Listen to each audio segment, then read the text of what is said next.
여러분 안녕하십니까. 자동차 마케팅 시선의 이순남입니다. 25년 6월에 양산한다던 테슬라 모델 2 계획이 2달 반도 안 되어 폐기되었다는 보도가 있었습니다. 일론 머스크는 로이터가 다시 거짓말을 한다고 하면서도 모델 2 생산에 대한 명쾌한 답변 대신 8월 8일에 로봇택시를 공개한다고 했습니다. 모델 2 계획 폐기는 이제 어느 정도 사실로 받아들여지고 있는 분위기입니다. 이 시간에는 테슬라의 전략 변화를 불러온 요인이 무엇이었는지를 과거의 경험을 살려 테슬라가 내부 회의를 했던 시간으로 돌아가 재현해보고자 합니다.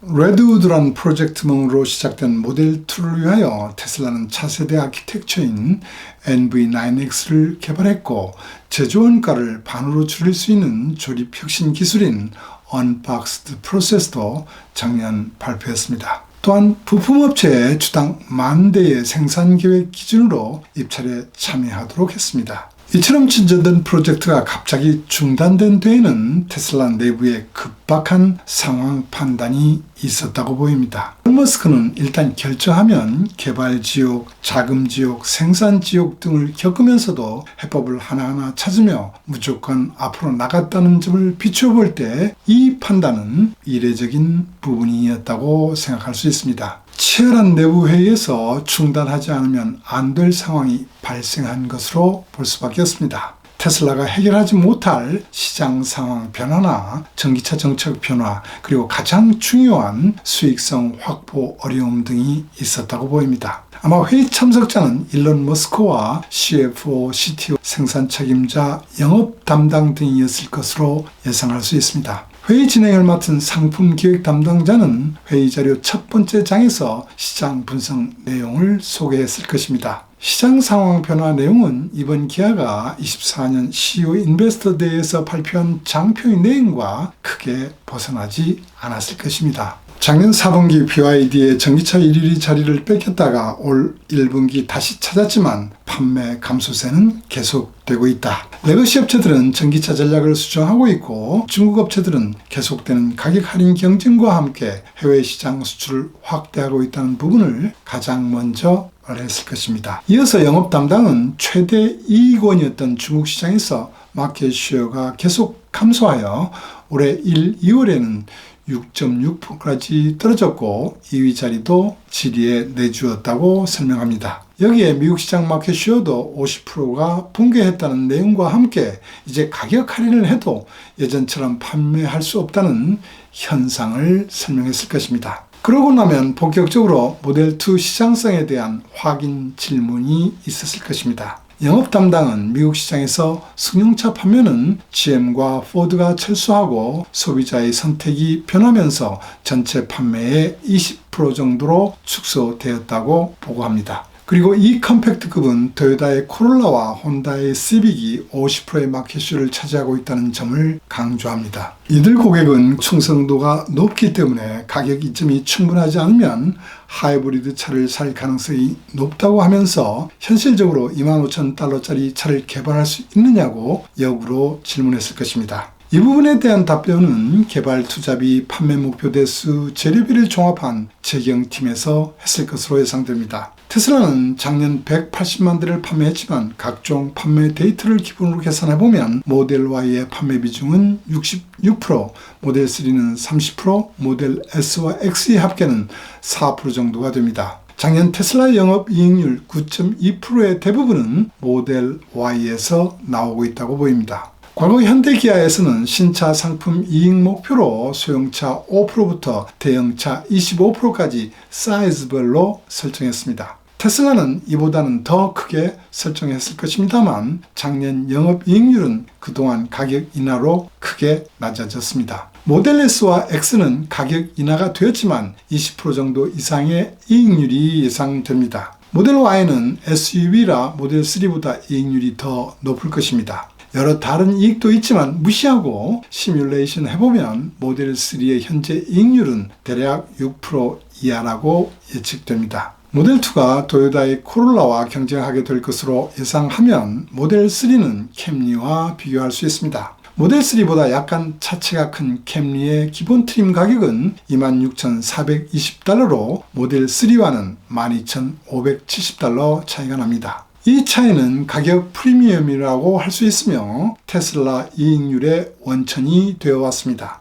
이러한 비싼 가격에도 구입하는 부유층이 있었고 지금도 존재하고 있습니다. 그러나 모델2의 목표 가격 25,000달러는 코롤라의 가격 22,050달러와 단 2,950달러밖에 차이가 안 납니다. 모델3의 이익이 원천이 실제로는 76%나 줄어들게 됩니다. 이 정도가 되면 모델2의 영업이익률은 극히 낮아지거나 적자일 수도 있습니다. 가장 수익률이 좋은 미국이 이러하다면 중국이나 유럽 그리고 신흥국 시장에서는 더 악화한다고 재경에서는 대답했을 것입니다. 그러면서 재경은 다시 25,000달러에 만들 수 있느냐고 질문하게 됩니다. 테슬라는 혼다가 어떻게 싸게 만드는지 알기 위하여 시빅을 분해했다고 합니다. 시빅을 베이스로 전기차를 만들었을 때의 가격이 얼마나 올라갔는지를 검토한 내용을 놓고 토론했다고 상상할 수 있습니다. 연구소에서는 내연기관의 파워트레인 대신 전동 엑셀과 배터리를 추가하고 무거워진 부분만큼 차체 강성을 보완하는 데 들어가는 코스트 변화 내용을 발표합니다. 시빅의 미국 기본팀 가격은 23,950달러입니다.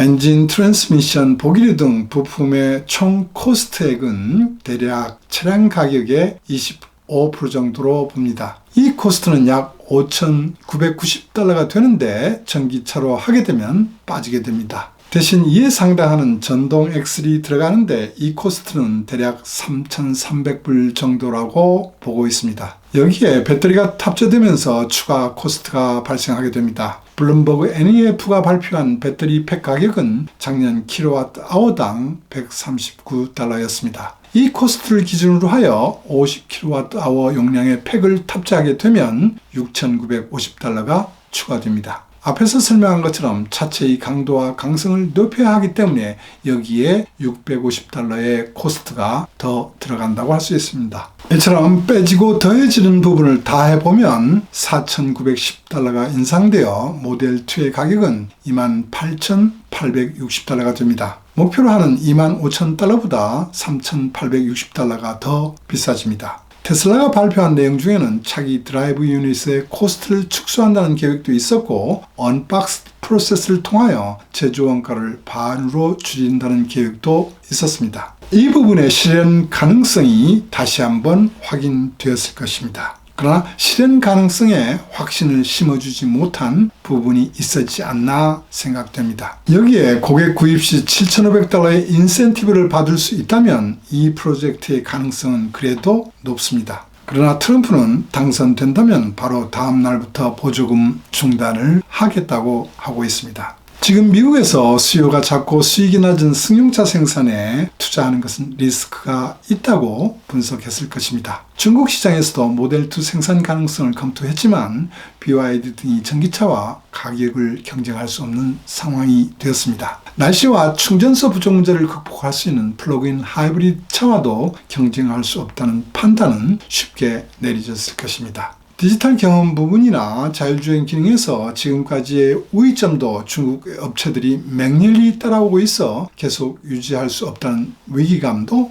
표출되었을 것입니다. 또한 가격 할인으로 중고차 가격이 떨어지면서 프리미엄 이미지가 악화되는 문제를 마케팅에서는 제기했을 것입니다. 이러한 방식으로 깊게 토의되던 회의는 이제 결론을 내려야 했습니다. 대수를 늘려 이익은 없어도 매출을 올릴 것인지 아니면 새로운 수익원이 나오는 쪽으로 개발하면서 프리미엄 브랜드 지위를 유지할 것인지를 결정해야 했습니다. 아무래도 최종 결정자는 일론 머스크였기 때문에 일론 머스크가 이 프로젝트 운명을 결정했다고 보입니다. 이 프로젝트는 일론 머스크가 아니라 엔지니어들이 제안하여 추진되었던 것이었기 때문에 일론 머스크는 다른 프로젝트와는 달리 쉽게 중단을 할 수 있었다고 보입니다. 모델2에 대한 추진이 중단되면 가까운 미래에 테슬라의 상품 라인업에 새로운 차량이 추가되지 않을 위험이 생기고 이로 인해 향후 수년간 판매량과 가격에 지속적인 하향 압력이 가해질 수 있습니다.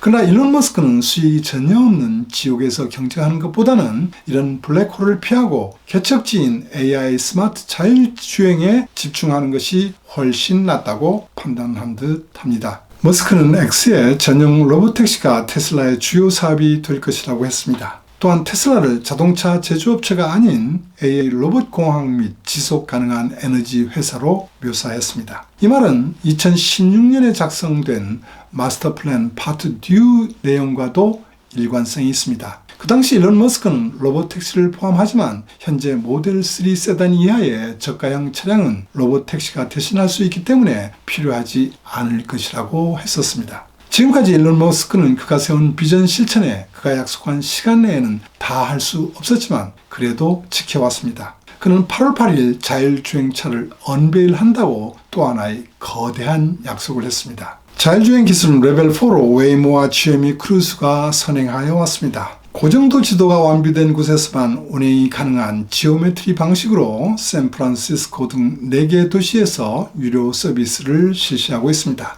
그러나 고정도 지도 제작에 돈이 많이 들고 시간도 오래 걸리는 문제에 더하여 라이다 센싱 부품의 높은 코스트 문제를 안고 있습니다. 반면 테슬라는 완전 자율운전을 목표로 카메라만으로 그동안 추진해왔던 인지 예측 판단 조작의 분할 시스템을 폐지했습니다. 그동안 대량의 데이터를 처리하는데 수십억 달러를 투자해왔고 사람이 하는 프로그램 설계를 대신하여 생성 AI가 주도하는 방식으로 혁신해왔습니다. 최근 발표된 버전은 많이 발전했지만 아직 완전치는 않습니다. 또한 법규 마련도 완전하게 안 된 상태입니다. 8월달까지 얼마 남지 않았는데 어떤 정도로 어떤 내용이 포함될지 매우 궁금합니다. 오늘은 여기까지입니다. 시청해 주셔서 감사합니다.